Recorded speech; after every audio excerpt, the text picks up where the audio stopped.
días. ¿Cómo andan? ¿Bien? ¿Tirando? ¿Cómo le fue el miércoles? Más o menos.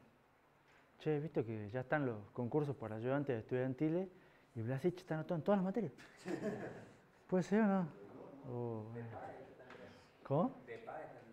De Paz también lo he visto, que también estaba, digo, de Paz, digo, que deben ser varios. Me parece bien, ojalá, he visto que ya están en programación 1, varios de ustedes. Digamos.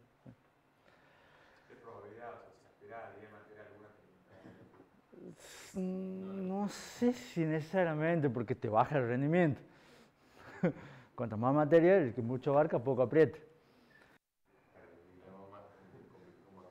¿Cómo? A ver, sí, también, porque son más concursos. En fin. Bueno, arrancamos con un repaso de la clase pasada. La clase pasada empezamos a ver un diseño de un camino de datos de un procesador de ciclo único. ¿Se acuerdan?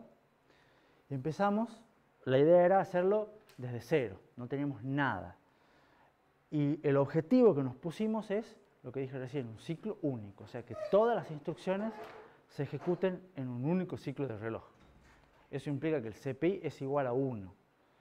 Eso no era fácil en principio, ustedes habían visto que normalmente la ejecución de una instrucción requería varios ciclos. Bueno, la idea es, tratemos de hacerlo en uno y veamos a ver qué sale, en un diseño diferente. ¿Por qué lo queremos hacer con un CPI igual a 1? Porque un CPI igual a 1, un CPI bajo, nos va a ayudar mucho con la ecuación de performance. Nos va a ayudar a bajar el tiempo de ejecución. Entonces parece un objetivo ambicioso, pero vamos a ver si se puede. Hicimos un repaso de componentes combinacionales, sumadores, multiplexores, ALU, compuertas. Hicimos un repaso de los componentes, los circuitos secuenciales para almacenamiento, registro, banco de registro, una memoria ideal. Y lo importante de esto es que son todos sincrónicos, en general todos tenían un flanco y estaban digamos, controlados por un flanco de reloj. Entonces, cuando llegaba un cierto flanco de reloj, entonces es que se escribían esos elementos. ¿Qué más? Después vimos cuáles son los pasos para diseñar un procesador. Enunciamos una serie de pasos y dijimos que el primero es empezar por el ISA, por la arquitectura del set de instrucciones. ¿Por qué? Porque el ISA es nuestra interfaz. Es lo que nos va a decir qué es lo que tenemos que hacer. No nos va a decir cómo, pero nos va a decir qué. Entonces nosotros ahora con el camino de datos vamos a ver de cómo logramos implementar esas instrucciones. Y la idea es que se implementen de manera correcta, que funcionen y hagan lo que tienen que hacer. Está con delay hoy. O algo pasa en el medio. ¿Cómo hacemos para empezar por el ISA? Bueno, lo que hicimos es, dadas las instrucciones que sabemos lo que se supone que hacen, por ejemplo, una suma tiene dos registros fuente y un registro destino. Entonces, ¿qué es lo que tiene que hacer? ¿Qué modo de direccionamiento tiene? Entre registros. Trabaja solamente con registros. ¿Qué es lo que tiene que hacer? Sumar, obtener los registros indicados por los operando fuentes, sumarlos y guardar el resultado en un registro indicado por el operando destino. ¿Se acuerdan?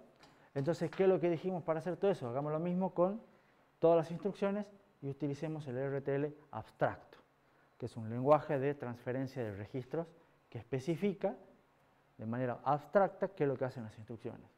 ¿Por qué abstracto? Porque para hacer un RTL concreto necesitamos saber el camino de datos. Nosotros no sabemos el camino de datos porque lo estamos por construir. ¿Está claro? Entonces lo hicimos con un par de instrucciones y en base a eso después empezamos a analizar. Para cada parte del RTL abstracto decimos, bueno, ¿qué componentes necesitamos? Para acá necesitamos un banco de registro, acá necesitamos un PC, acá necesitamos un sumador. ¿Y cómo los conectamos? De la manera más directa posible. ¿Se acuerdan? ¿Para qué? Porque la idea es que todo se ejecute en un solo ciclo. Entonces la idea es que haya múltiples caminos, múltiples bases, por decirlo así, siempre basándonos en los formatos de las instrucciones, porque el formato de las instrucciones me va a decir qué cables tengo que sacar y mandar de qué lugar a qué otro lugar.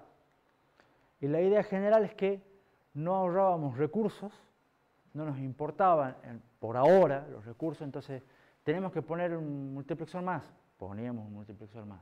Tenemos que agregar un sumador, agregamos un sumador, pero se lo puede hacer con agreguemos un sumador. ¿Estamos? Necesitábamos memorias distintas, eso sí es importante, ¿se acuerdan? Necesitábamos que sea arquitectura Harvard, memoria de instrucciones y de datos separadas. ¿Por qué? Porque la idea era acceder a las dos en dos momentos distintos, o sea, era posible acceder a las dos en dos momentos distintos, pero todos dentro del mismo ciclo. Entonces sí o sí tienen que ser dos memorias diferentes. ¿Se acuerdan? Pero fíjense que la idea era, tenemos que poner memoria, pongamos dos memorias. No había ningún tipo de limitación en ese sentido. ¿Por qué? Porque nuestro objetivo es hacer un solo ciclo. ¿Alguna pregunta? Habíamos terminado con esto, ¿no? Que es el camino de datos completo, o sea, ya con todas las, lo íbamos armando por piecitas, por partes, y después dijimos, bueno, pongamos todo junto. Y habíamos llegado hasta acá. Todos, a esta altura del partido, todos los presentes, ¿entienden este diagrama que está acá? Porque hoy lo vamos a tunear. ¿Vamos? Lo vamos a completar primero y tunear después. Entonces, ¿está claro? ¿Alguna pregunta? Pregunten ahora o callen para siempre. No, no para siempre, pero... Entonces, la idea de esto era que se escribía el valor de PC acá, y cuando se escribía el valor de PC, las señales se empezaban a propagar por todas partes. Porque este es el único que mantiene el estado. Entonces, se empezaban a propagar, y las señales venían a la memoria de instrucciones, también iban al sumador de arriba, también van al sumador de allá, porque son todos cables. Y de ahí se espera que se lea la instrucción. Una vez que se lee la instrucción de la memoria de instrucciones, se completa el fetch. No hace falta guardar en un registro, directamente de la salida de la memoria, porque es estable, van y mediante los distintos cables los vamos separando según el formato de instrucción y vamos poniendo el banco de registros para leer los registros, a la constante para que haga lo que tengan que hacer, extender el signo y elegir qué constante es, según la instrucción. Después de los datos leídos se hacen las operaciones de la ALU o con el multiplexor se puede sumar la constante para algunas instrucciones, o la constante puede venir acá y se suma con el PC, y de ahí, si hay que acceder a memoria, se accede a memoria, y de ahí, si hay que acceder al banco de registro, hay un camino acá para escribir el resultado en el banco de registro.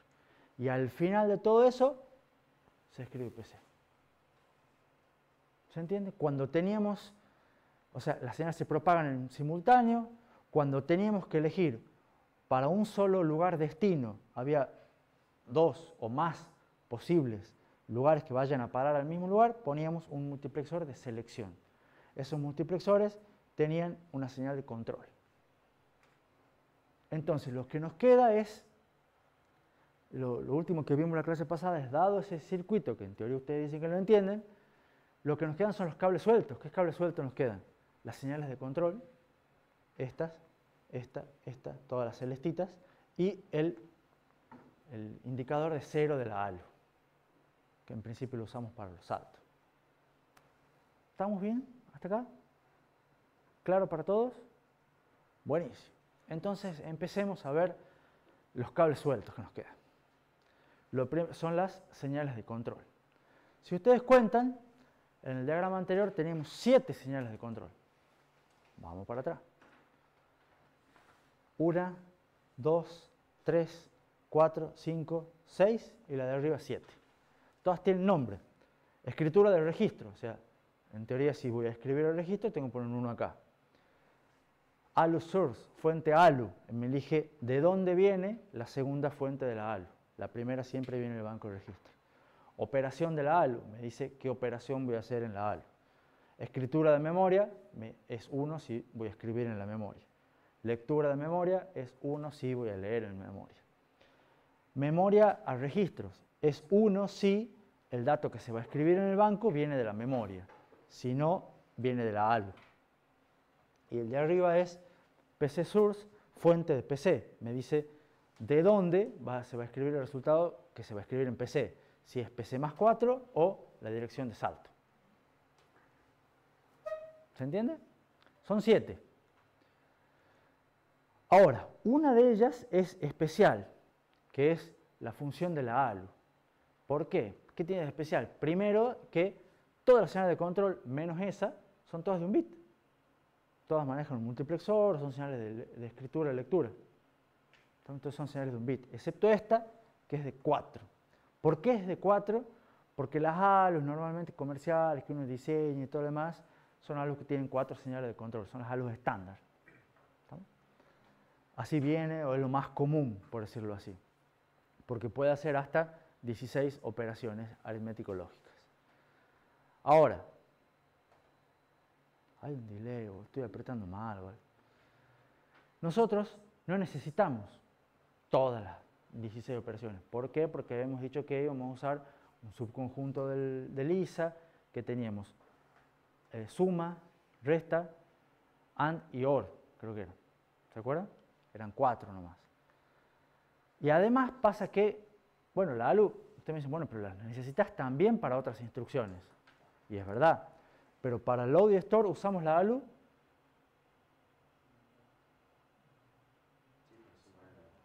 ¿Sí o no? Vamos de vuelta. Para load y store, ¿se usa la ALU? Sí. ¿Para qué? Para el offset, el indexado, para calcular la dirección de acceso a memoria. ¿Estamos? Entonces, para calcular la dirección, hacemos el registro base más el desplazamiento y usamos la ALU. ¿Y qué operación hace la ALU? Para las instrucciones load store, siempre. Una suma, porque es la base más el índice. El índice es el que puede ser positivo o negativo, pero la ALU va a sumar siempre. ¿Estamos? Entonces, para load store necesitamos que sume, que era lo mismo que hacía el add. Para branch, ¿lo usamos la ALU? Sí. ¿Y qué es lo que hace? Una resta, porque se acuerdan que agarrábamos los dos registros del banco de registros, los restábamos para ver si daban 0, porque teníamos que saltar si son iguales. Y para las tipo R hacíamos que haga lo que sea que tenga que hacer el tipo R, ya sea una suma, una resta o la operación lógica. Entonces, ¿qué es lo que podemos hacer?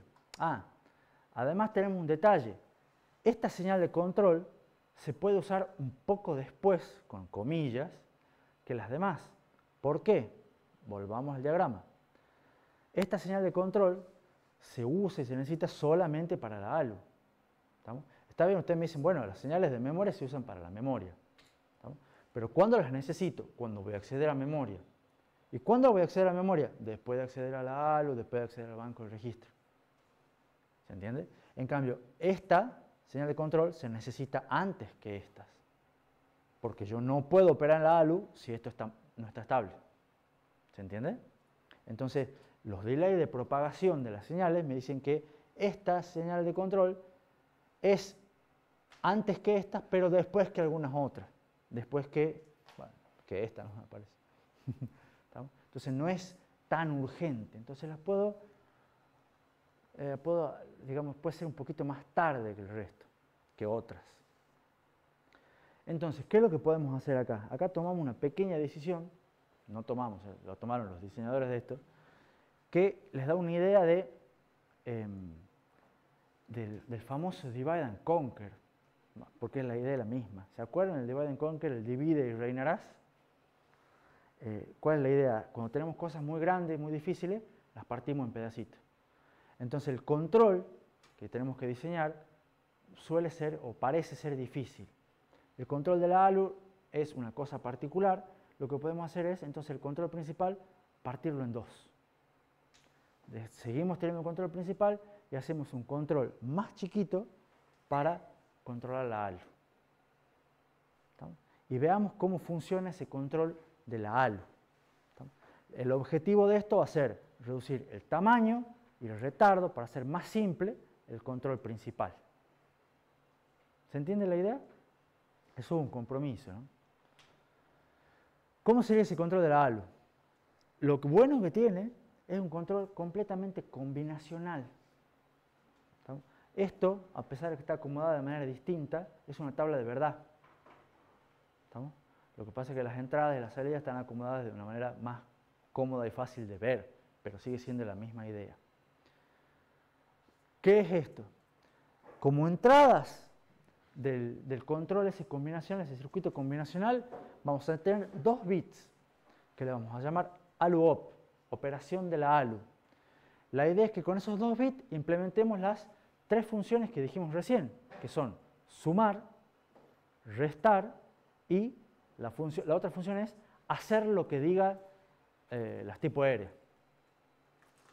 ¿Estamos? Porque las tipo R no sabemos qué es lo que hacen, entonces es hacer lo que digan las tipo R. Pero para el load siempre suma, para los saltos siempre resta. ¿Estamos? Entonces, ¿qué hace eso? Yo con con 2 bits puedo decir que con la combinación 0, 1 se reste, 0, 0 sume y 1, 0 haga lo que diga quién. ¿Quiénes son los que me determinan qué operación hace las operaciones tipo R? Los campos función. ¿Se acuerdan que los campos función eran, función 3 era de varios formatos, pero función 7 era exclusivo de los tipo R? Y las tipo R tenían todas el mismo opcode. ¿Se acuerdan el truco de ampliación de opcode? Que no sé si lo tuvieron que utilizar, sí, creo que sí, en la evaluación del miércoles. Entonces, la idea es que del control principal sacamos 2 bits nomás. ¿Estamos? Para decir, si los bits esos son 0, 0, la ALU tiene que sumar. Si los bits son 0, 1, tiene que restar. Y si es 1, 0, fíjate en los campos función, que vienen dados por la instrucción. ¿Se entiende? Y viene, o sea, el campo ALU-OP va a venir, o sea, va a depender, ¿de qué depende? Depende del tipo de instrucción. Si es load, store, branch o tipo R. Entonces, en principio, depende del opcode únicamente. Y es parte de la decodificación. Entonces, esto lo vamos a poner en el control principal. Y ustedes me dicen, bueno, al final está haciendo que el control principal baje de 4 bits a 2 bits. Pero en realidad, lo que estamos haciendo es que no dependa de todos estos campos de función. ¿Se entiende? Que sí dependía el tipo de operación, ahora estamos pasando todo eso a un control local para la ALU. Entonces estamos achicando el control principal. Entonces, si viene una instrucción load y el control principal me genera estos 2 bits mágicamente, podemos ver cómo. Entonces, ¿me tengo que fijar en el campo función? No, no me hace falta. ¿Qué es lo que quiero que haga la ALU? Que sume. ¿Cuál va a ser la salida? Supongamos que son estos 4 bits para indicar que la ALU suma. ¿Se entiende? Si viene una resta de la operación de decodificación, me va a decir que esto es un 0, 1. ¿Qué es lo que tiene que hacer? ¿Fijarse en los campos de función? No, no me interesan. Directamente resta, que se corresponde con este código. Estos 4 bits de verdad de la ALU. ¿Me siguen? Si viene una instrucción de una suma de tipo R, ¿estamos? Entonces la decodificación me va a dar estos 2. ¿Qué es lo que tengo que hacer? Fijarme en el campo función. En el campo función van a ser estos bits que se corresponden con una suma, entonces me va a dar lo mismo que la de arriba, pero de casualidad, por decirlo así. ¿Estamos? Porque tiene que hacer la misma operación, pero por decodificaciones diferentes. ¿Se entiende? ¿Seguros? ¿Todos? Entonces, a la larga esto necesita recibir los campos función que los hubiese necesitado el control principal, pero como son solamente para la ALU, los trasladamos al control de la ALU. Entonces, ¿cuántos bits recibe de entrada este bloque? Recibe 2 más 7 más 3. Recibe 12 bits de entrada y genera 4 bits de salida, pero mediante una tabla de verdad, que es más, esta es la versión simplificada, con muchísimas condiciones de indiferencia. ¿Se entiende? Eso ustedes lo pueden sintetizar. ¿Alguna pregunta? ¿Qué nos cambia en el dibujo? Nos cambia lo siguiente. Ahora yo saqué el control de la ALU de acá, lo pongo acá, estas señales de control, que son de 4 bits, y pongo un bloquecito nuevo que se llama control de la ALU. Y ese control de la ALU yo sé que recibe una señal de control, esta es de 2 bits, la que acabamos de decir, del control principal, y recibe los campos función que vienen de la instrucción. ¿Estamos? Entonces esta tiene, de vuelta acá, bueno, acá no sé cuántos son, pero recibe los campos funciones, que son varios bits, las operaciones las señales ALU operation que vienen del control principal, y con eso genera los 4 bits. ¿Qué ventaja nos da esto? Nos permite posibilidades de ampliación el día de mañana, porque total este circuito ya lo cambiamos acá. Si hay que modificar algo, lo cambiamos acá, y el control principal no se lo toca. ¿Estamos? Y además nos permite sacar las señales al control principal, tanto de entrada como de salida, como son a la larga una multiplicación, nos va a achicar el tamaño del control principal. ¿Se entiende? ¿Alguna pregunta? ¿Alguna duda? ¿Vamos bien? Bueno.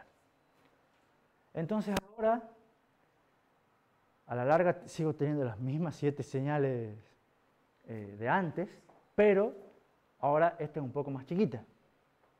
Hagamos el control principal. Y la primera pregunta es, ¿de qué dependen las señales de control? Las señales de, o sea, vamos a ver acá, por ejemplo, la señal memRead, ¿de qué depende? Acá dice Lucas, de la instrucción. Veamos, para las instrucciones add, resta, las instrucciones tipo R, ¿qué valor tiene que tener esta señal? 0, porque lee en memoria, no. Para la instrucción load, esta tiene que valer un 1, porque la instrucción load sí lee memoria. Para la instrucción store, tiene que valer un 0. Para un branch, tiene que valer 0. ¿Está claro para todos? Entonces, en principio, el valor de esta señal de control depende únicamente de la instrucción. Depende únicamente del opcode. ¿Sí, Leandro? Porque estamos en una arquitectura del tipo load store, ¿verdad? Eso es, porque estamos en una arquitectura del tipo load store con el diseño que vimos en el tema anterior, con los formatos que viste en el tema anterior. O sea, todas esas características juntas hacen que nuestro control principal dependa únicamente del opcode. ¿Qué es lo que dice ahí? Necesitamos 6 señales de control de 1 bit, ALU-OP de 2 bits, y los valores que toman estas señales dependen de la instrucción que se va a ejecutar, o sea, del opcode. Eso nos permite hacer que el control sea totalmente combinacional. Un control que se puede hacer con una tabla de verdad. Entonces, ¿cómo funciona esto? Veamos. ALU source, fuente ALU. Vamos al dibujo. Es este. Entonces, para las instrucciones tipo R, ¿qué valor tiene que tomar este multiplexor? 0. ¿Por qué? Porque las instrucciones tipo R tienen que tomar su segundo operando del banco de registro. ¿Está claro? Para las instrucciones load, ¿qué valor tiene que tomar este multiplexor? 1. ¿Por qué? Porque la load tiene que calcular la dirección y la dirección la calcula usando la constante como desplazamiento. Entonces tiene que elegir este camino. El store, 1 también, porque tiene que venir por acá. Y el branch, exacto, 0 porque tiene que comparar los dos registros y restarlos. ¿Se entiende cómo se hace eso? Entonces eso nos genera esta tablita. ¿Ven? Para la instrucción tipo R, ALU source vale 0. Para el load vale 1, para el store vale 1, para el branch vale 0. Me vengo de este lado ahora. ¿Se entiende?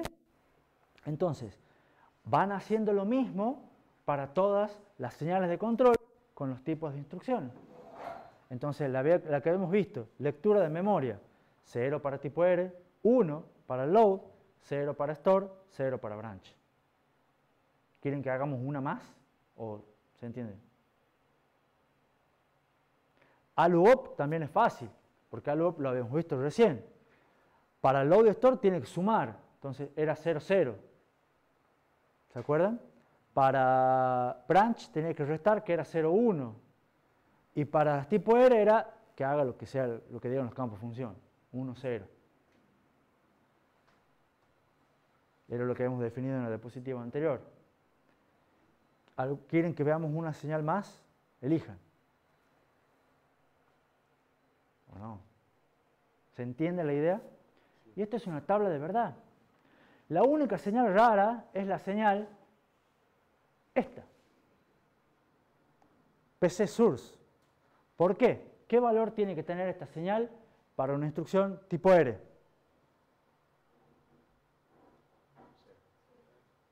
0, dice. Bueno, está bien, porque tiene que elegir PC más 4. ¿Qué valor tiene que tener esta señal para un load? 0. ¿Qué valor tiene que tener esta señal para un store? 0. ¿Qué valor tiene que tener esta señal para un branch? Bien, Bautista. ¿Escucharon lo que dijo Bautista? Decí fuerte, Bautista. Depende. ¿Escucharon lo que dijo Bautista? No contesta. Depende de qué. De la salida de la ALU. De la salida de la ALU. ¿Por qué? Porque tiene que elegir siempre acá. O sea, está claro que esto, un branch es un salto. Entonces ustedes me dicen, ah, bueno, tengo que elegir este. No, es un salto condicional.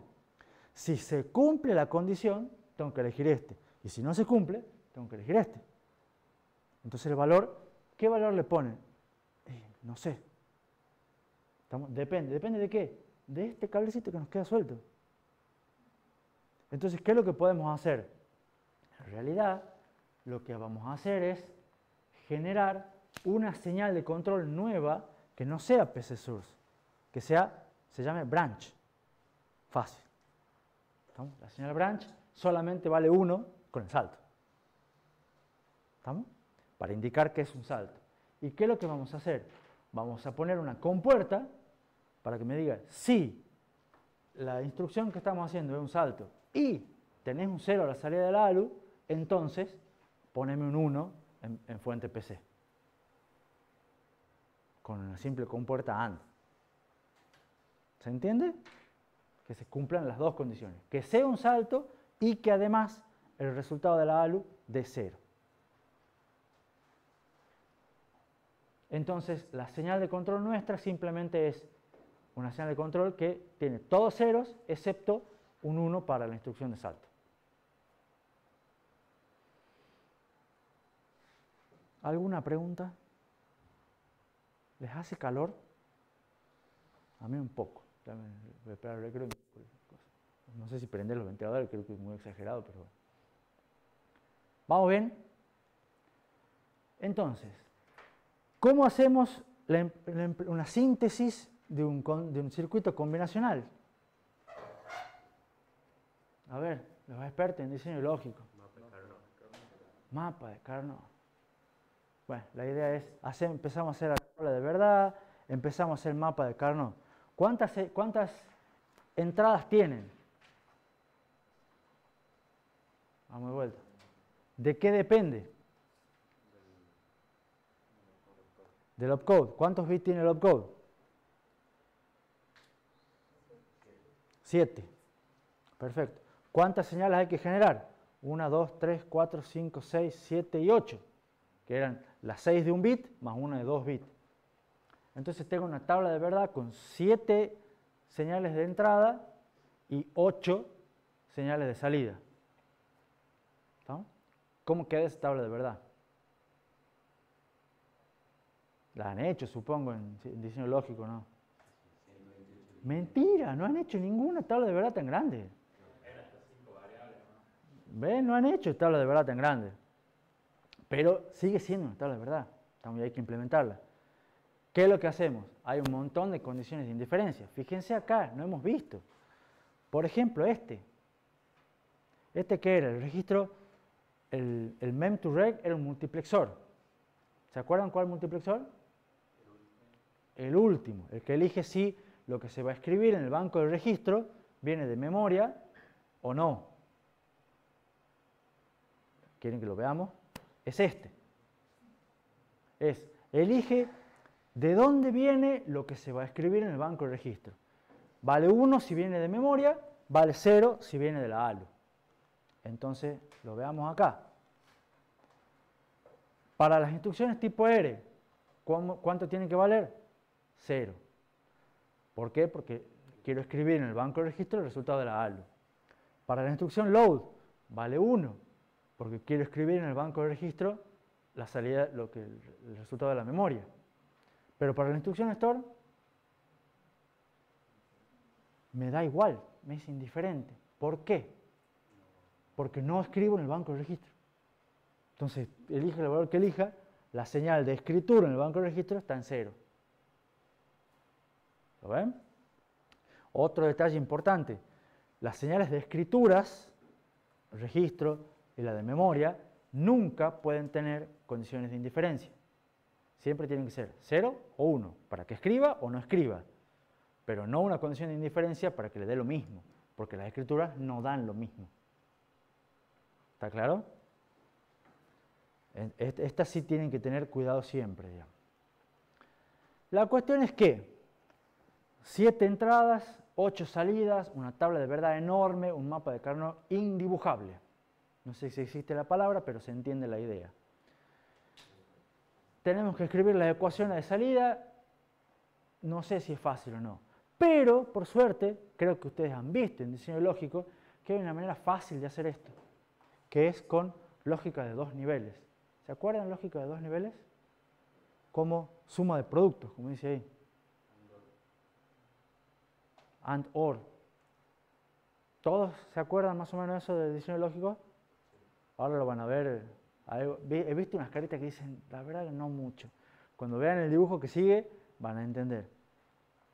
Y a la larga, hacer lógico de 2 niveles no solamente lo hace fácil, por un lado, sino que lo hace rápido. ¿Por qué? Porque ¿qué son esos 2 niveles? Indica lo que han dicho and or. Significa que todas las señales van a pasar como máximo por 2 compuertas. Una AND y una OR. ¿Estamos? Entonces, pasar por 2 compuertas es poco retardo. Entonces, esto lo hace rápido. Rápido y fácil. Y los que era fácil de implementar, lógica de 2 niveles, suma de productos y todo lo demás, eran arreglos tipo PLA.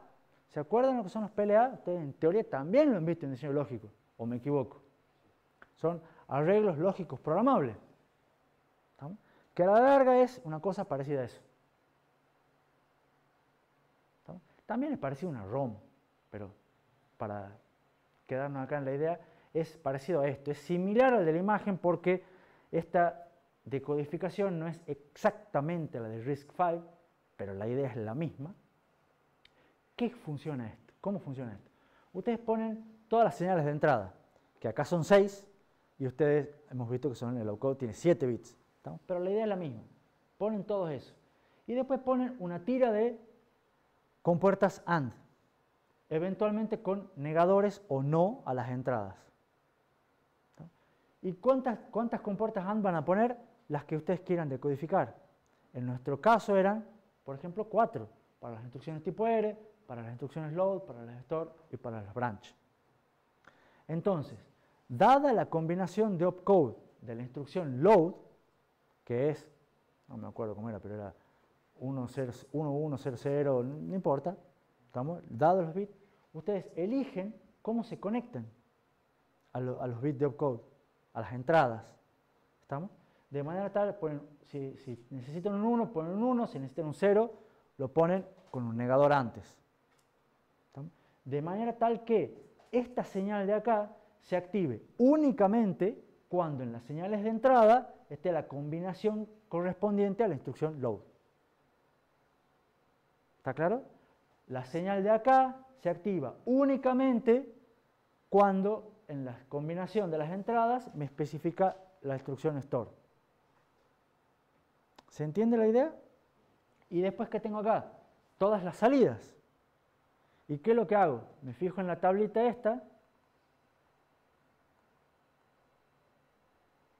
esta, acá, y veo, agarremos una, esta que hemos visto recién, o la de memoria, memread, primero. Memread tiene todos ceros excepto un 1 para load. Entonces, ¿qué es lo que hago con memread? ¿Dónde está? Acá. Son todos ceros excepto un 1 para load. Entonces, la conecto solamente a la instrucción load. Entonces, esta señal va a ser 1 solamente cuando esta señal sea 1, que solamente va a ocurrir cuando el opcode se corresponda con la instrucción load. ¿Se entiende? Agarremos una un poquito más difícil, una que tenga dos valores. ALU source, fuente ALU, es 1 para las instrucciones load y para las store y es 0 para las otras. Entonces, fuente ALU source es esta. ¿Estamos? Esta tiene dos posibles 1. ¿Cuáles? Cuando es load y cuando es store. Y como tengo dos, pongo una OR, que sea 1 cuando es esta o esta. Y se acabó. Y así lo mismo con todas. Entonces algunas se conectan directo y otras se conectan a través de una compuerta OR. Entonces, unas compuertas AND que decodifiquen las entradas, unas compuertas OR para seleccionar cuáles de estos implemento y con dos niveles tengo la decodificación del control. ¿Se entiende? ¿Seguros? ¿Está claro? Con eso, ya ahora tengo mi camino de datos completo de verdad. Y ahora ya no tengo ningún cable suelto. ¿Qué es lo que hice? Agregué acá una pelota grande que le llamé control. Bueno, no es pelota, óvalo, si quieren. Que le llamé control. ¿Qué recibe como entrada? Los 7 bits del opcode únicamente. ¿Estamos? Como salida empieza a generar todas las señales que se van usando y los voy conectando en donde corresponde. Esta ALU-OP es de 2 bits, por eso está más gruesa, que viene al control de la ALU. Y de acá sale el control de la ALU. La señal branch se junta con la señal 0 con una compuerta AND para hacer el multiplexor de fuente de PC. Y ¡tarán! Camino de datos completo. Ahora sí. Ojo, camino de datos y control. ¿Qué se les va a pedir en el práctico sobre esto? Obviamente que agreguen una nueva instrucción. Ya yo les he dado 7, ustedes van a tener que agregar otra. ¿Qué es lo que van a tener que hacer? Los mismos pasos, analizar qué necesitan, de los cuales lo más probable es que ya esté todo. Entonces, ustedes van a decir, bueno, ¿qué necesito? Viene el PC, se hace el fetch, seguramente sea igual, se lean operandos, se opere con los operandos, bueno, quizás tengan que hacer algo más, eventualmente agregan algo, ¿no? Pero probablemente lo que tengan que agregar es un multiplexor o alguna cosa así. ¿Cuándo tienen que ver? Tienen que analizar dónde tienen el lugar y a dónde lo quieren llevar. Entonces, si ahí existe el camino, bien, si no existe, tiran un cable. Si ya hay otro, tiran un cable y un multiplexor. Y después tienen que diseñar el control. Si agregan multiplexores, los multiplexores agregan señales de control. Entonces, ¿qué es lo que van a tener que hacer? Ir a la tabla esta. Y cuando ustedes agreguen una señal de control, van a agregar una columna. Y van a tener que especificar el valor de esa señal de control para todas las instrucciones. ¿Se entiende? ¿Seguros? Y cuando agregan una instrucción, ¿qué es lo que van a tener que hacer? Especificar los valores. Van a agregar una fila y van a agregar los valores de todas las señales de control para esa instrucción nueva. Pero a la larga sigue siendo una tabla, ¿estamos? Donde ustedes van a tener que ver el dibujo,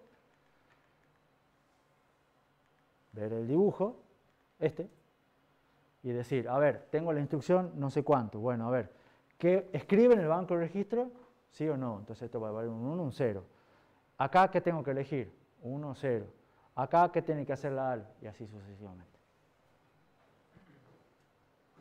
¿Se entiende? Buenísimo.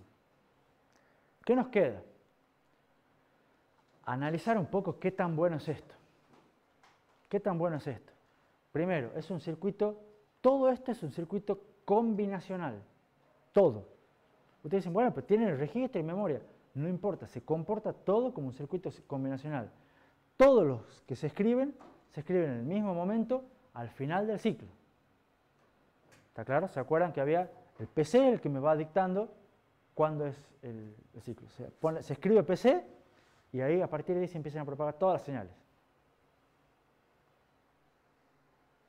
Entonces, la duración del ciclo, habíamos visto en las diapositivas iniciales, que está determinada por el mayor retardo en el circuito combinacional. Entonces, lo que tenemos que hacer es, ¿cuál es el mayor retardo? Eso se llama camino crítico. ¿Cuál es el mayor retardo? ¿Alguna idea? Recuerden, las señales van para todos lados. ¿En el branch? Veamos. ¿Qué es el branch? Dado PC, hay que leer la instrucción. Después también se hace el sumador ese, pero a la larga el sumador, esto es como que se hacen en paralelo, porque las señales que necesitan son las mismas. Hay que ver los retardos de cada uno, está claro, ¿no? Leo la instrucción.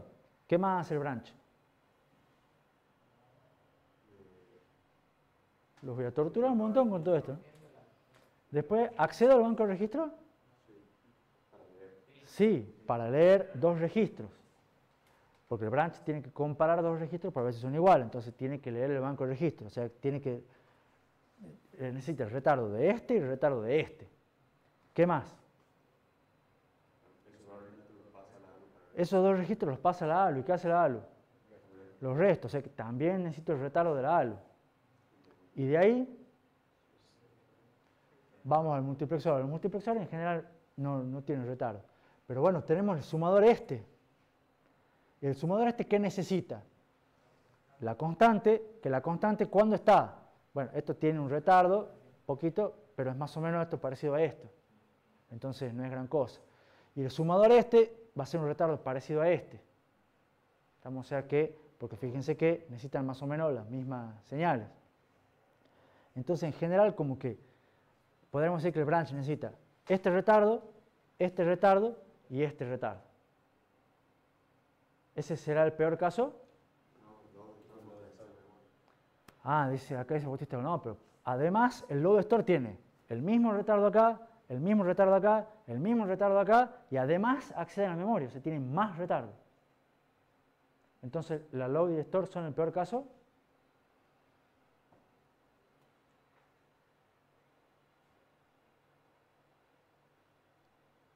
Parece que sí. ¿Alguien da más? ¿Qué hace el store? El store, una vez de acceder acá, acceder acá, acceder acá y acceder acá, para la instrucción store, ¿le falta algo? Guarda acá. Guarda en memoria, o sea, ya está. Pero la instrucción load, ¿qué hace? La instrucción load, después de leer el valor este, vuelve a acceder acá. O sea, la instrucción load accede a memoria, accede al banco de registro, usa la ALU, accede a memoria y vuelve a usar el banco de registro. Y ahí recién tiene que terminar. Entonces, nuestro camino crítico es la instrucción que use más unidades funcionales. Unidades funcionales le llamo a cada bloque grande de este. Entonces, un multiplexor no es una unidad funcional. La compuerta AND tampoco. Estamos en unidades más grandes que hacen más cosas. Entonces, ¿cuál es la instrucción que use más unidades funcionales? La instrucción que acceda a memoria, al banco de registros, que haga operaciones en la ALU, que acceda a la memoria de datos y que después escriba un resultado en el banco de registro. Y esa es la instrucción load. Entonces resulta que la instrucción load es nuestro peor caso. Y yo lo que tengo que hacer es asegurarme que en el peor caso el circuito funcione correctamente. O sea, tengo que poner un tiempo de ciclo lo suficientemente grande para que se pueda ejecutar la instrucción load. ¿Se entiende? Entonces, supongamos que las memorias de instrucciones y de datos tienen un retardo de 200 picosegundos. Los sumadores también tienen un retardo de 200 picosegundos y la ALU también, o sea, para hacer números medio redondos. Y el banco de registro de 100 picosegundos. Los multiplexores y todo lo demás es despreciable. ¿Cuánto va a demorar la instrucción load? 800 dice Lucas. ¿Quién da más? ¿Quién da menos?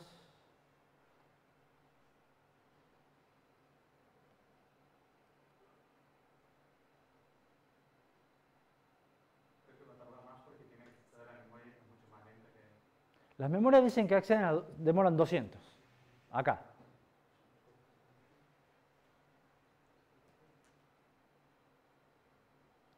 ¿Qué es lo que dijimos que hace el load? Accede a memoria de instrucciones. 200. Accede al banco de registro. 100, vamos, 300. Hace una operación en la ALU. 200, vamos, 500. Accede a la memoria de datos. 200, vamos, 700. Escribe el resultado en el banco de registro. 100 más, total, 800. Tenía razón Lucas. ¿Se entiende? ¿Cuánto demoran las otras?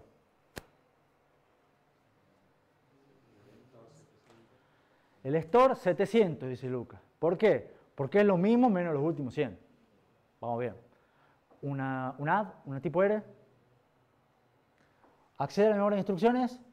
Sí, 200. ¿Accede al banco de registro? Sí, 300. ¿Hace una operación en la ALU? Sí, 500. ¿Accede a la memoria de datos? No. ¿Escribe el resultado en el banco de registro? Sí, 600. ¿Entienden todos los cálculos que estoy haciendo? Vamos con el branch que nos queda. ¿Accede a la memoria de instrucciones? Sí, 200. ¿Accede al banco de registro? Sí, 300. ¿Hace una operación en la ALU? Sí, 500. ¿Accede a la memoria de datos? No. ¿Escribe el resultado en el banco de registro? No. Entonces el branch es el más corto, 500.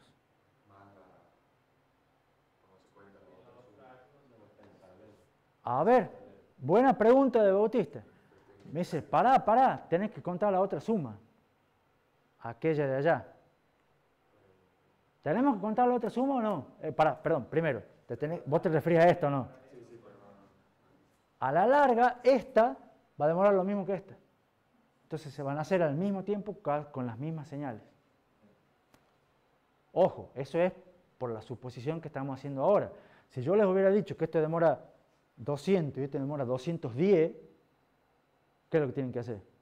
Considerar 210. ¿Estamos? Porque este va a ser más lento.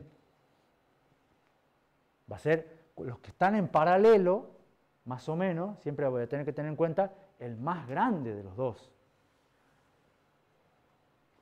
Que en el principio ahora todos los numeritos son más o menos los mismos, pero puede que en el práctico, en el parcial, no. Entonces vemos que el load demora 800, store 700, tipo R 600, branch 500. El load es la más lenta. Entonces la pregunta es, ¿cuánto tiene que ser la duración del ciclo T? ¿Mínimo 800 o mínimo 500?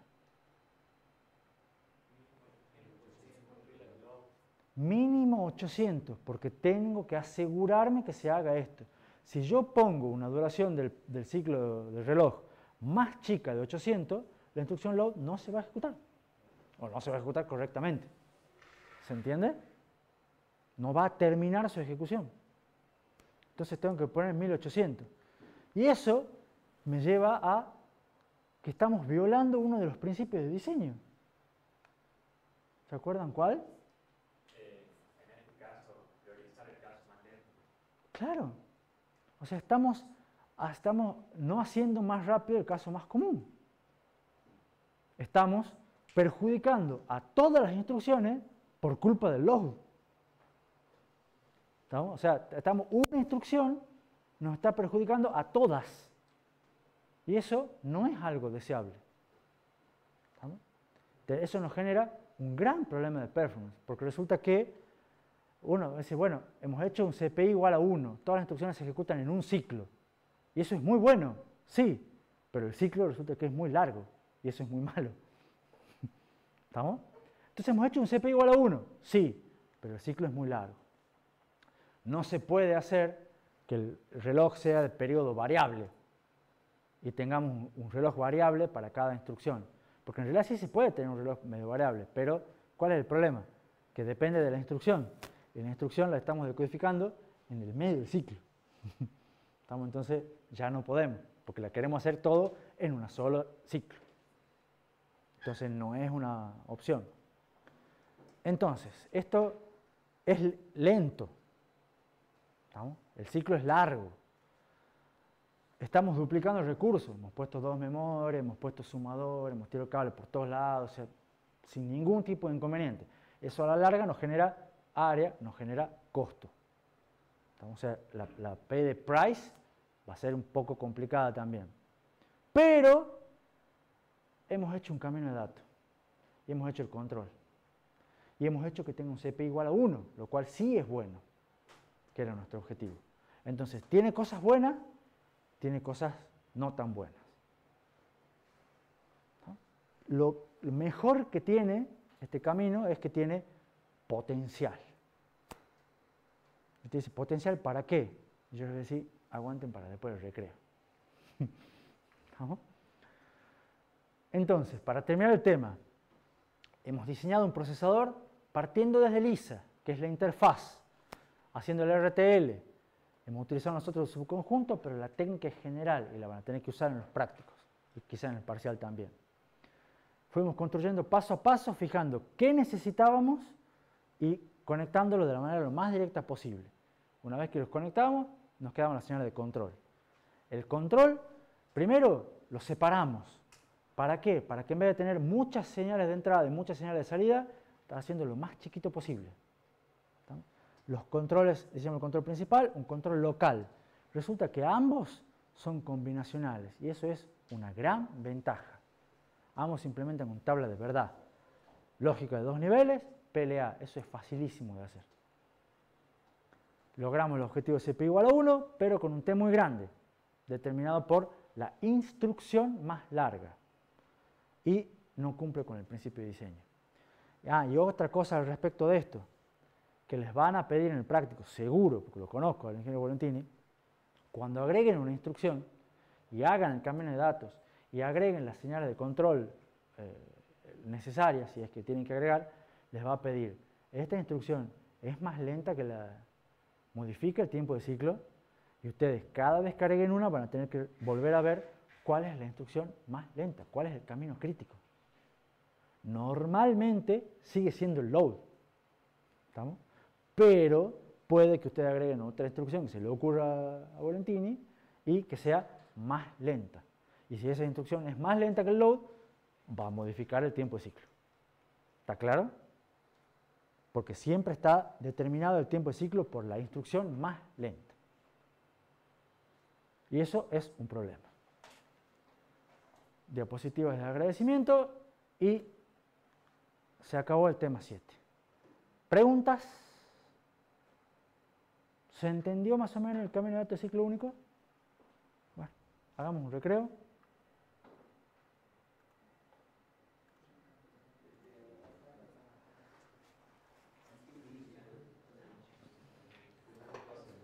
La idea ahora es empezar un tema nuevo, que es el tema 8, diseño de un procesador en pipelining. Lo que vamos a ver que vamos a hacer es al que vimos, que es un circuito combinacional, separarlo en etapas para mejorar la performance, con las técnicas que ya hemos visto en temas anteriores. Cronograma, ya estamos en la recta final, más o menos, de la primera parte, por lo menos. Pregunta, ¿ya van teniendo fechas de parciales, de otras materias? ¿Todavía no hay conflicto? ¿Está todo bien? Gracias. ¿Qué es lo que vamos a ver en este tema?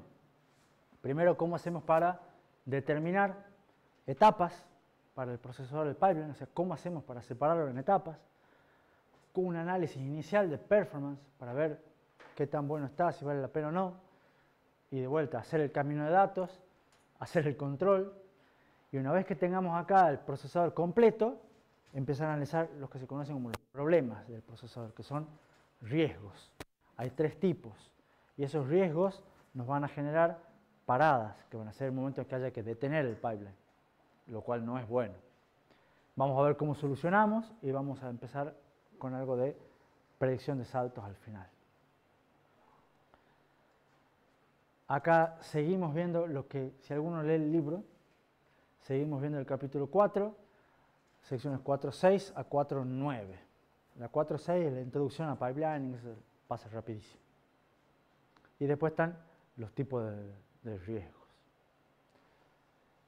Entonces, ¿qué se acuerdan de pipelining? Pipelining era una técnica para mejorar la productividad. ¿Se acuerdan? Mejoraba performance mejorando la productividad. La idea era, dado un circuito combinacional, un camino de datos, separarlo en etapas que sean independientes, que cada una haga una tarea distinta, pero secuencialmente dependientes entre sí. Esa era la idea del pipeline. Primero una, después la otra, después la otra y después la otra. ¿Se acuerdan? Las cajitas negras que ustedes. ¿Cómo separábamos un circuito en etapas? Usábamos buffers. ¿Se acuerdan el ejemplo del sumador?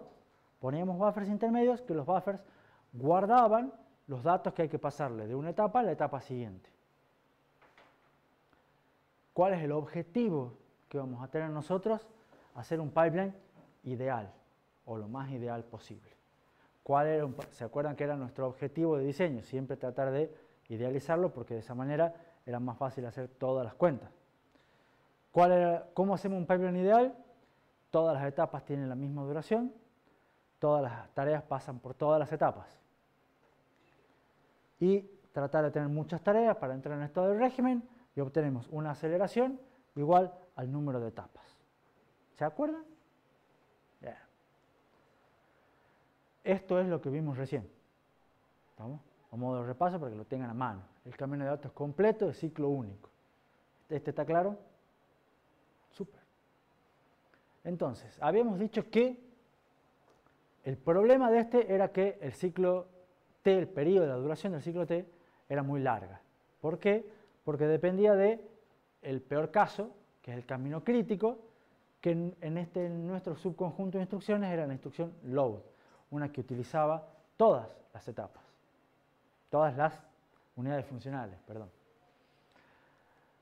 Entonces, nos pongamos a ver un poco más en detalle, ¿qué es lo que hace el load? Y básicamente, ustedes van a ver que, ¿qué hace, dado PC? ¿Qué es lo primero que hace el load? Accede a la memoria de instrucciones. Y a su vez, accede al sumador de arriba para hacer PC más 4. ¿Vamos bien? Y eso podría ser claramente una cosa. Después, ¿qué hace? Accede al banco de registro para buscar los operandos. También hace la decodificación, ¿no? Para generar todas las señales de control. Hace la extensión de constantes, también depende de acá. Como que todo esto lo hace más o menos en una segunda parte. Una vez dados los operandos, ¿qué es lo que hace? Calcula la dirección, o sea, porque ya tiene el registro base, tiene la constante, calcula la dirección de acceso a memoria. Eventualmente este hará algo, pero lo importante es que el load va por acá. Y esto es una tercera parte, si lo quieren ver así. Una vez dado el resultado de la ALU, la dirección de memoria, ¿qué es lo que hacen? Acceden a memoria para obtener el dato que quieren. Y una vez dado que ya acceden a la memoria y tienen el dato, ¿qué es lo que hacen? Lo escriben en el banco de registro. ¿Está claro? Lo hemos dicho recién, lo acabamos de repasar. Pero daría la impresión como que tiene 1, 2, 3, 4 y 5 partes. Por lo menos claramente identificadas. Por lo menos para mí es claro. ¿Para ustedes? también, vamos a suponer. Entonces, la secuencia es, primero buscamos la instrucción en la memoria de instrucciones, decodificamos la instrucción y leemos los operandos en el banco de registros. Ejecutamos la operación, que en este caso es calcular la dirección. Accedemos a memoria y escribimos el resultado en el banco de registros. 5 pasos que les vamos a llamar fetch, instruction fetch, el fetch de las instrucciones, decodificación, instruction decode, ejecución, execute, acceso a memoria, memory, y escritura del resultado en el banco de registros le vamos a llamar write back. ¿Por qué? Porque escribe, digamos, para atrás, digamos. La etapa se conoce como write back, escritura, final. ¿Están claros los 5 pasos? Ahora, eso es como idea inicial. ¿Estamos? Pero ¿qué es lo que queremos nosotros? Acá se ve claramente la secuencialidad. Primero, o sea, no puedo hacer esta si no he hecho esta antes. No puedo hacer esta si no he hecho esta antes. No puedo hacer esta si no he hecho esta antes. Lo que era una condición del pipeline. Y además se ve que esta no tiene estrictamente nada que ver con esta, porque son totalmente independientes entre sí. O sea, esta depende de esta, pero lo que se hace acá no es lo mismo que se hace acá. En ese sentido acá se accede al control, al banco de registro, acá se accede a la ALU. Entonces son, en ese sentido, funcionalmente separados. ¿Qué es lo que nos falta para ver si es ideal? Que sean más o menos balanceadas. Entonces, yo les había dado unos ejemplos hace un ratito, digamos, en las cuales las memorias demoraban 200, la ALU y los sumodales demoraban 200 y el banco de registro demoraba 100. En ese caso, ¿cuánto demorará esta? 200. ¿Esta? 100. ¿Esta? 200, porque accede a la ALU. Esta, 200. Esta, 100. Bueno, tenemos algunas de 200, algunas de 100, pero qué sé yo, más o menos las supongamos más o menos balanceadas.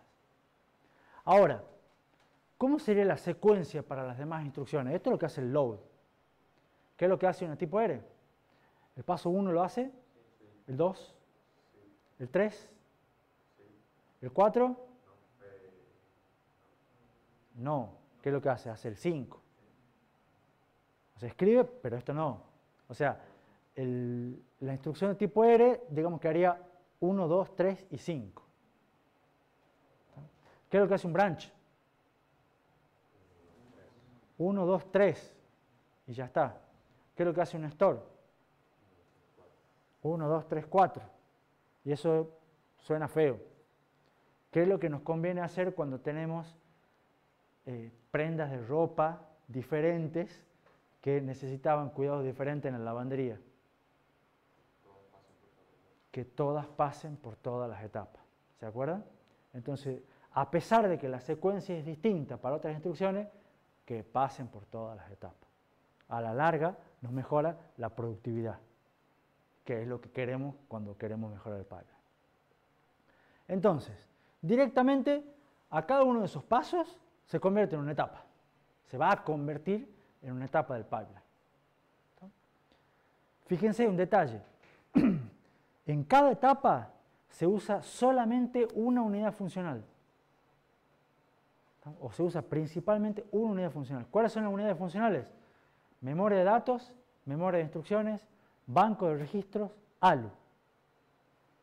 Los sumadores están ahí, son medio accesorios. Los multiplexores, totalmente despreciables. Por ahora. ¿Se entiende? Entonces, en cada etapa uso una unidad funcional. No hay ninguna etapa que utilice más de una unidad funcional. Y la otra es, cada unidad funcional se utiliza una única vez por instrucción. O sea, no hay nada que se repita, no hay ningún tipo de lazo. O sea, no es hago esto en la ALU y después vuelvo a utilizar la ALU. No. Que era una condición también del pipeline. De esa manera, podríamos decir que quedan más o menos balanceadas las etapas. No es ideal, ya vamos a ver el problema que eso nos trae.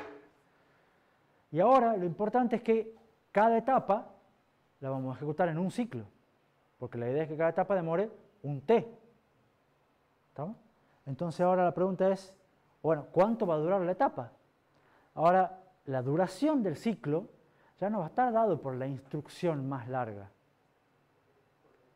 sino por la etapa más larga. Porque al poner los buffers intermedios, ahora, ¿se acuerdan? Había una diapositiva que decía, si pongo un buffer, divido en 2 el tiempo de ciclo.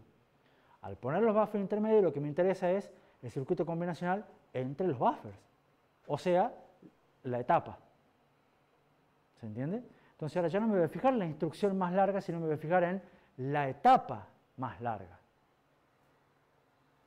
Con el ejemplo que hemos visto nosotros, 200, 100, 200, 200 y 100 eran los tiempos. ¿Qué es lo que nos generaba? ¿Cuánto será la duración de nuestro ciclo? 200 picosegundos. O sea, bajamos 4 veces la duración del tiempo de ciclo. Ahora, pequeño detalle, el banco de registro lo estamos usando en 2 etapas. Lo estamos usando en la etapa 2 para leer los operandos y en la etapa 5 para escribir los resultados. Entonces, un momento, que no es que cada unidad funcional se utilice una sola vez, el banco de registro se utiliza 2 veces. Sin embargo, te lo podemos hacer, ¿por qué? Porque los puertos son independientes. O sea, lo que se hace en la etapa 2 no tiene nada que ver con lo que se hace en la etapa 5 y viceversa. Acá se lee y acá se escribe. Y son puertos distintos, no importa si es el mismo registro, pero son independientes. ¿Estamos? Son datos que vienen de distintos lugares, que se utilizan en distintos momentos. Entonces son totalmente independientes entre sí. Por eso se lo puede hacer. ¿Está claro? Ahora, fíjense, hice esas 5 etapas, o dijimos que hacer esas 5 etapas, y ustedes dicen, o la que les quiero mostrar acá es, esta base, o sea, en cierto modo fue posible porque el ISA de RISC-V fue pensado de entrada en pipelining. Y ustedes dicen, ¿por qué? Las instrucciones pueden ser buscadas de memoria en un solo ciclo, o sea, yo puedo hacer un fetch en un ciclo. ¿Por qué? Porque son todas del mismo tamaño. Entonces, si yo puedo poner una memoria, me puedo acomodar para, cuando yo voy a memoria, busco 4 bytes y yo ya sé que tengo una instrucción. ¿Se entiende? Eso es formato de longitud fija. Eso no pasa con el X86, por ejemplo. Las instrucciones pueden ser decodificadas en un solo ciclo, con hacer que el control dependa solamente del opcode, tener los formatos fijos, tener los campos siempre en el mismo lugar. Yo puedo, una vez dada la instrucción, separar los cables y hacer que se haga la decodificación, se haga el fetch de los operandos, todo en el mismo ciclo.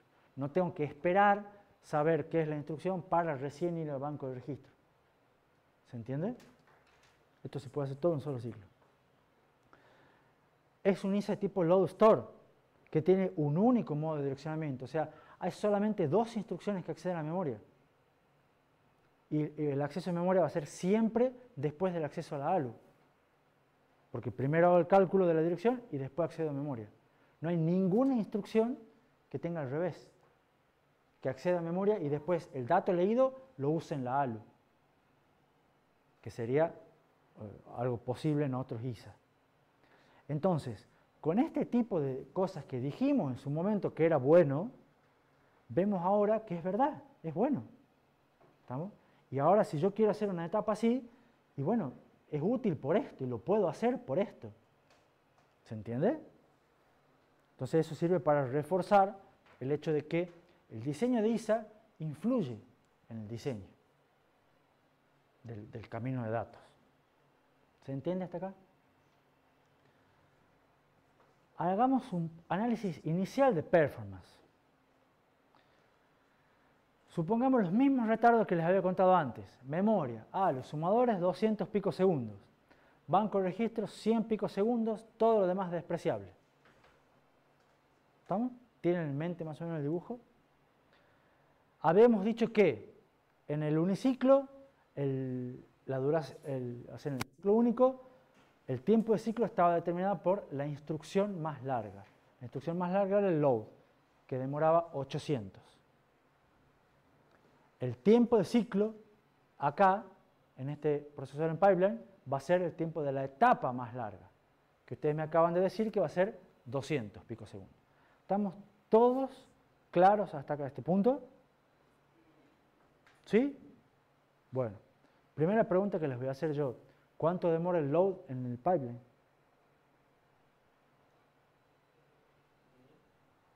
¿Cuánto? 1000, dice Juan Cruz. Va, no, dice. 200. En estado de régimen, 200. Supongamos que ustedes tienen una instrucción load. 1000, dice Juan Cruz, insiste. Bien, perseverante, me gusta. ¿Qué opinan los demás? ¿Tiene razón? ¿No? ¿Por qué 1000, Juan Cruz? Porque como se determina por la etapa más lenta y tenemos 5 etapas y Lo que dice Juan Cruz, tenemos 5 etapas, todas las etapas duran un T, el T está determinado por esto, porque lo quiero hacer ideal al pipeline. Entonces la duración de una instrucción load en el pipeline es 1000 picosegundos. Correcto, bien Juan Cruz. Es lo mismo que han hecho ustedes en los ejercicios del práctico, si no me equivoco. Entonces, ¿qué es lo primero que ven? Yo les había dicho que a veces un pipeline puede perjudicar ¿a quién? A la latencia. Entonces, la latencia de una instrucción, un momento, ¿cuánto va a demorar un store? Un solo store, desde que entra hasta que sale. 1000. ¿Y un branch? 1000. Entonces, a la larga, se perjudica la latencia de todas las instrucciones. Pero la idea es, no me importa la latencia. ¿Qué es lo que me importa? La productividad. O sea, yo hago esto para mejorar productividad. Está claro que la latencia va a ser 1000 para todas las instrucciones ahora. El branch, que era muy cortito, va a tener que esperar un montón de tiempo. Supongamos que ahora tenemos 3 load seguidos. Load, load, load. ¿Cuánto demorarían en ejecutarse 3 loads seguidos en el procesador de ciclo único? Ese es fácil. 2400. ¿Por qué? Porque es 800 por 3. Chao. 3 ciclos son 800 cada ciclo. 2400 picosegundos. ¿Cuánto demoraría en ejecutar 3 loads seguidos en el procesador segmentado? 1400, dice Lucas.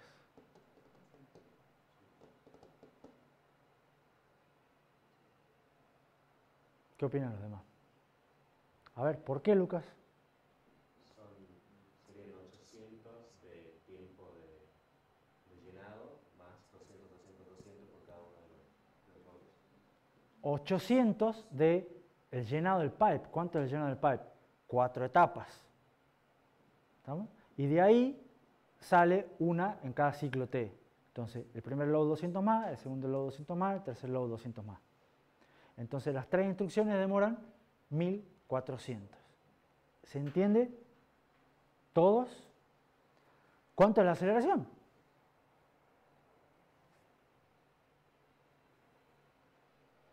¿Cómo hago para calcular la aceleración?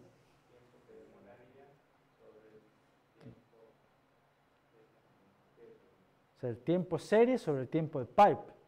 ¿Cuánto hemos dicho que demoraba en ciclo único? 2400. ¿Cuánto demora en pipeline? 1400. ¿Alguno me hace la división? 1,40. 1,7.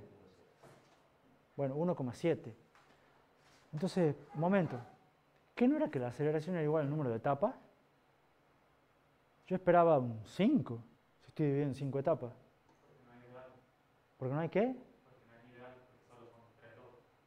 Bien, Camilo. O sea, la aceleración me da horrible, ¿pero por qué? Porque estoy haciendo 3 loads. 3 loads no en estado de régimen. Son 3. Entonces ahora la pregunta es, supongamos que tengamos muchísimos loads seguidos. ¿Estamos? ¿Cuánto va a demorar en ciclo único? n loads. 800 por n. ¿Cuánto van a demorar en pipe?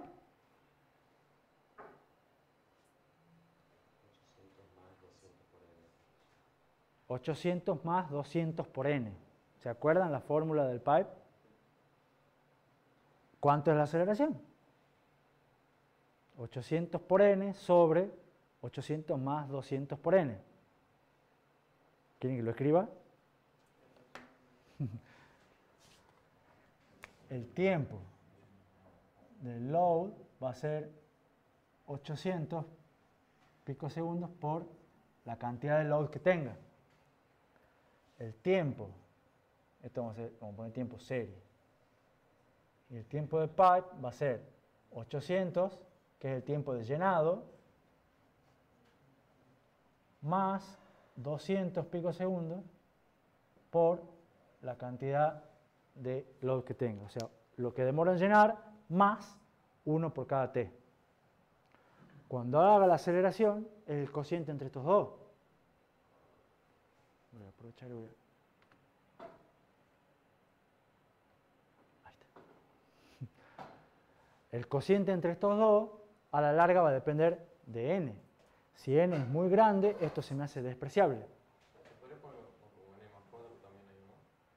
¿Lo podría poner como qué? N más 4, 200 picosegundos por n más 4. Eso es en particular por la relación entre estos dos, digamos, pero no es exactamente lo mismo. ¿Lo podrías poner como 1000 por 200 por n menos 1? Sí, pero... Cuando hago el cociente depende de n, entonces a la larga cancelo n y me queda 800 sobre 200, ¿se acuerdan? O sea, ¿se acuerdan de la simplificación de n muy grande? Entonces me queda una aceleración igual a 4. Yo lo que decía por eso, digamos, porque te quedaba n sobre n más 4. Pero eso es justo porque esto, la relación entre estos dos, no siempre esto es así. ¿Entendés? Ahora los números dan, y sí es válido lo que voy a decir, pero es matemáticamente válido. Lo que te digo acá es que no es, digamos, coherentemente válido. No siempre va a ser n más 4. ¿Entendés? Entonces, la aceleración queda igual a 4. ¿Se entiende por qué la aceleración es igual a 4? Ahora, primera observación. ¿Es mejor que la anterior? Y bueno, sí. ¿Estamos? Porque acá tenía 1,7, me han dicho, la subo a 4. Está bien. 4, ¿yo cuánto esperaba? 5. O sea, ya 4 está más cerca de 5. No es lo mismo, pero 1,7 era una porquería. 4 puede ser que me alcance. Ahora, ¿por qué no es 5? ¿Por qué? Me dice Bautista, porque las etapas de verdad no son balanceadas. O sea, yo he puesto que demoran 200, pero va a haber algunas etapas que en realidad demorarían 100 y que yo las estoy haciendo que demoren 200 para tener un ciclo de reloj unificado para todos, porque está limitado por la etapa más lenta. ¿Se entiende? Entonces yo podría eventualmente achicarlo aún más. Pero bueno, hasta ahora no vemos cómo, digamos. ¿Estamos? Entonces no es un pipeline totalmente ideal. Es el primero que hicimos o el mejor que hicimos hasta ahora. ¿Se entiende? Pero una aceleración de 4 está bastante bien, dentro de todo. ¿Se entiende? ¿Preguntas? Entonces, ¿qué vemos? En estado de régimen conseguimos que se termine una instrucción en cada ciclo. O sea, ahora en cada ciclo completamos una instrucción, lo cual es lo ideal. Entonces, ¿qué significa? Que seguimos teniendo un CPU igual a 1. Si despreciamos el tiempo de llenado. Seguimos teniendo un CPU igual a 1. En cada ciclo terminamos una instrucción. Pero ahora el tiempo de ciclo es corto. ¿Estamos? Entonces, tenemos un CPU igual a 1 y el problema del ciclo único era que tenía la duración del ciclo largo. Ahora tenemos un ciclo mucho más corto. Entonces, ahora estamos ganando en CPI y estamos ganando en T. Está bastante bueno esto. Sin embargo, la aceleración no es igual a la cantidad de etapas. Sin embargo, la latencia de una instrucción aumenta. Pero esto no me preocupa, no me quita el sueño para nada. Lo que quiero mejorar yo es productividad. Tiempo de ejecución, voy a tener un CPI bajo y un T bajo. Ideal. Pero es poco realista tener todas las instrucciones load. ¿No? Y además, esto en realidad no es que sea un problema porque a la larga hacemos que siempre todas las instrucciones pasen por todas las etapas. Y aunque tengamos instrucciones que sean más cortas, en el uniciclo también estaban perjudicadas, porque igual iban a demorar 800. Entonces, a la larga esto no es un problema significativo. ¿Se entiende? ¿Qué es lo que nos queda? Un poco de tiempo. ¿Cómo hacemos el camino de datos en pipeline? La idea, ¿se acuerdan en el ejemplo del sumador? Teníamos un sumador que eran 4 sumadores consecutivos, y lo que hacíamos es poner buffers en el medio. Ahora ustedes imagínense por un instante el camino de datos de ciclo único que hemos visto recién. Al mismo camino le ponemos buffers en el medio. ¿Y cómo queda? Así. Más o menos así. ¿Qué es lo que tenemos? El PC, ¿estamos? La memoria de instrucciones, el sumador. Pero como dijimos que esto era una etapa, ¿qué es lo que tenemos que hacer? Poner un buffer. ¿Estamos? Y después tenemos el registro. Acá va a estar el control también, que no lo he puesto por ahora. Y la constante extendida en signo. Y después, un buffer. Y después viene la ALU con el multiplexor, el otro sumador, y después un buffer. Acá.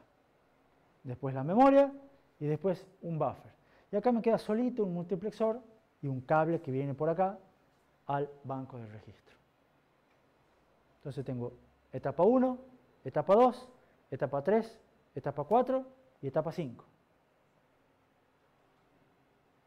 ¿Vamos bien? A cada buffer, para diferenciar, este es el primer buffer, el segundo buffer y todo lo demás, se le suele poner un nombre que es el nombre de separación de etapas. Entonces, este es el buffer que me separa la etapa fetch de la etapa decode. Entonces le pongo if/id. Para diferenciar, este buffer es el que me separa la etapa de ejecución de la etapa de memoria. ¿Está claro? Sí. Ahí cuando sale del buffer en WB, Sí. el multiplexor va directo al write data de los registros. Sí. Pero el registro que se está escribiendo está viniendo del buffer IFID. Ya vamos a llegar. Bien, es buena la observación. Yo iba a avanzar, tengo varias diapositivas antes de llegar donde quiere llegar Lucas ya. Pero bien, Lucas, sí tenés razón. Aguántame un cachito y ya llegamos. ¿Qué otra cosa importante? Cada etapa, cuando termina, escribe en su buffer, en su registro, como hemos dicho. Y cada etapa, cuando va a utilizar los datos, los utiliza del registro inmediatamente anterior. ¿Estamos? Eso implica, por ejemplo, yo acá necesito sumar PC con la constante. ¿Estamos? ¿Por qué no puedo poner este sumador acá? Porque no tengo la constante. La constante la uso acá, la pongo en el registro. Entonces, para usarla, tiene que ser en la etapa siguiente. ¿Estamos? Ahora, este sumo PC. ¿PC dónde está? Acá. Entonces, ¿qué es lo que tengo que hacer? Lo mismo que hacíamos con los datos del sumador que no utilizábamos en cada etapa, ¿se acuerdan? Los propagábamos. PC lo guardo en un registro, pero no lo voy a utilizar. Bueno, lo paso derecho. Y lo utilizo recién cuando lo necesito. ¿Se acuerdan? Pasa lo mismo con esto. El valor de este registro que voy a escribir en la memoria, no lo escribo acá, entonces lo propago. Y recién lo uso en la siguiente. O el dato de acá, el de la ALU, no lo voy a usar para acá, lo propago igual. Y siempre voy propagando los datos. Pero si se fijan, es más o menos el mismo ciclo único cortado en pedazos.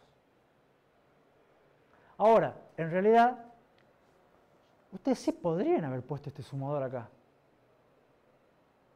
¿Estamos? Porque a la larga dicen, no me interesa, yo no lo guardo el valor acá, lo muevo el sumador acá. ¿Se puede? Sí, se puede. ¿Pero qué implica mover el sumador y ponerlo acá? ¿Cómo? ¿Fuerte? ¿Buffer más grande? No. ¿Cómo? Bueno, estás cambiando una etapa. ¿Qué pasa si pongo este sumador acá? Depende si al entender inmediato y hacer la suma tarda más que el banco de registro. Lo que va a pasar acá es lo que más o menos apunta Camilo. Cuando paso esto para acá, me va a modificar el retardo de esta etapa, que acá demoraba en principio 100, en teoría, en realidad 200, porque estaba limitado por la etapa más larga. Pero cuando mueva esto para acá, me va a decir, bueno, ¿qué tengo que hacer yo? Tengo que hacer esta suma. ¿Cuánto demora este? 200. Pero este necesita esto. ¿Cuánto demora? Y bueno, si esto es despreciable, va a ser 200 y lo voy a poder poner a este sumador acá. Pero si esto demora 1, ya va a ser 201. ¿Y 201 qué va a implicar? Que esta va a pasar a ser la etapa más larga. ¿Estamos? Y entonces, el ciclo de reloj va a demorar 201. ¿Se entiende? Entonces, ahora es cuando yo les muestro por qué me convenía poner ese sumador ahí. ¿Se acuerdan que me habían dicho, no, pero poner los multiplexores y otras cosas? ¿Se acuerdan de la discusión cuando estábamos armando el ciclo único? Que yo les decía, me conviene poner los dos sumadores, ya van a ver por qué. Es porque me conviene por una cuestión del diseño en pipeline. Y el multiplexor de fuente de PC lo tengo acá, a la entrada de PC, que lo moví del lugar. ¿Se entiende? Pero a la larga sigue eligiendo entre PC más 4, que viene de acá, o PC más la constante. ¿Se entiende? Hay una duda pendiente, que es la que tiene Lucas. Pero yo les muestro rápidamente cómo serían las etapas. Primera etapa, fetch. ¿Qué es lo que hace el fetch? Accede al PC, suma 4 y pone el resultado acá. Y la memoria, lee la memoria, fíjense que siempre utilizamos nuestros gráficos. La mitad de allá para indicar lectura, la mitad de acá para indicar escritura. Entonces se lee la memoria y se escribe los datos de PC y de la instrucción leída en un registro. Esto como que vendría a ser un super mega IR, si lo quieren ver así, digamos, porque tiene varios campos. Y cuando termine el ciclo, se va a escribir acá, se va a escribir PC, y en el próximo ciclo se busca otra instrucción. ¿Se entiende? ¿Qué va a pasar con la instrucción load en el segundo ciclo? Una vez que pasa para acá, pasa para acá. Se leen los bancos de registro, se guardan los registros acá, se propaga PC también, se calcula la constante, se guarda la constante. Todo se guarda en el registro.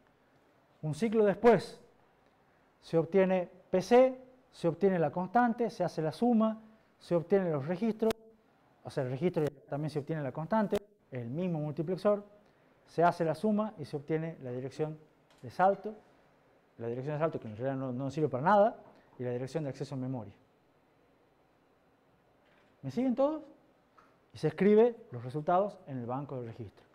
Un ciclo después, se obtiene la dirección, se lee la memoria, se guarda este dato por las dudas, no nos sirve, y se guarda este dato que sí es el que queremos, del dato leído de memoria.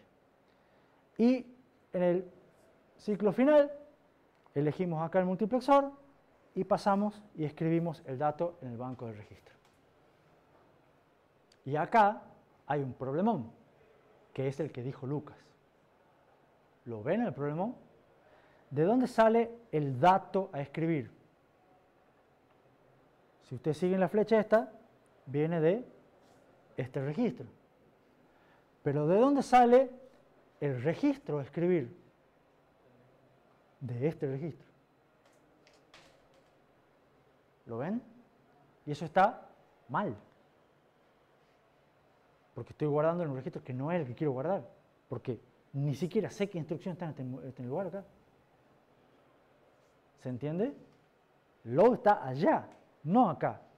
Estoy escribiendo en el banco, sí, pero este registro está mal. ¿Cómo se soluciona eso? A este registro en realidad lo debería haber pasado para acá, pasado para acá, pasado para acá, y que en esta etapa se tome de acá y vuelva y se escriba acá.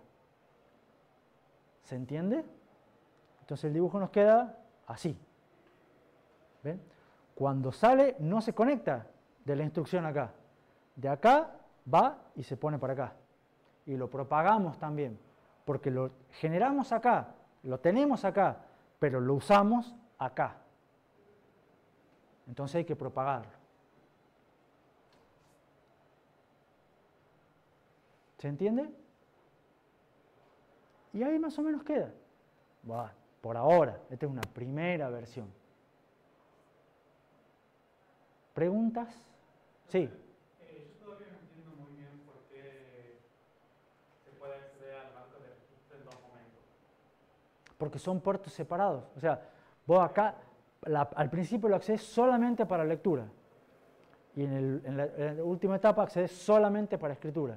Pero si, por ejemplo, yo tengo un log y después tengo una operación con el valor que cargué. Sí. Yo cuando recién esté escribiendo el valor que cargué en el banco de registros, ¿no tendría mi operación de suma ya resuelta con el valor viejo de...? Sí, lo vemos el lunes. ¿No? O sea, es muy buena la observación que hace. Tiene varios detalles que te los salteo así nomás, correctos. ¿Estamos? No sé si te has dado cuenta o no, pero lo vamos a ver el lunes y miércoles capaz. Por ahí vamos. Las clases siguientes vamos a ver exactamente todo lo que está diciendo.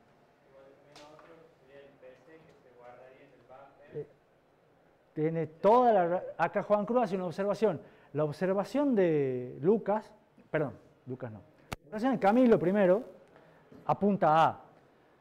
Esto se puede leer y escribir al mismo tiempo. Sí, es verdad. Pero el problema es, yo supongamos que tengo un load. Un load me escribe acá. Pero yo justo después del load tengo una instrucción que lee el valor del load. Entonces, cuando el load se escribe acá, esa instrucción está acá, la que sigue. Y el banco de registro está acá, o sea, ya hay un problema. Y es verdad, es un problema. Juan Cruz apunta a otra cosa, parecida pero distinta, que tiene que ver con el PC. Un valor de PC se toma de acá, el otro se toma de acá. ¿Estamos? Entonces, depende si es un salto o no, ¿de dónde voy a tomar el valor de PC? ¿Estamos? Entonces, ¿eso va a ser un problema? Sí. Es un problema parecido, pero distinto. Y los dos problemas los vamos a tener que trabajar y solucionar.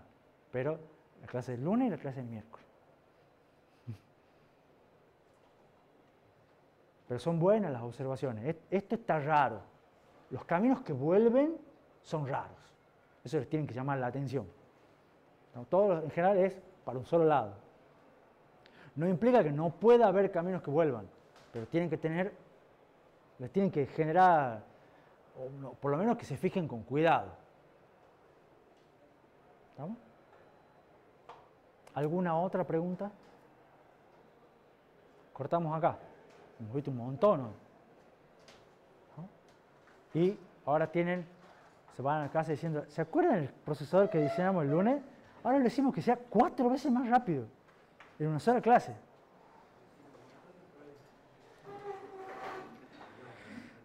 Que tengan un buen fin de semana. Nos vemos el lunes, si Dios quiere.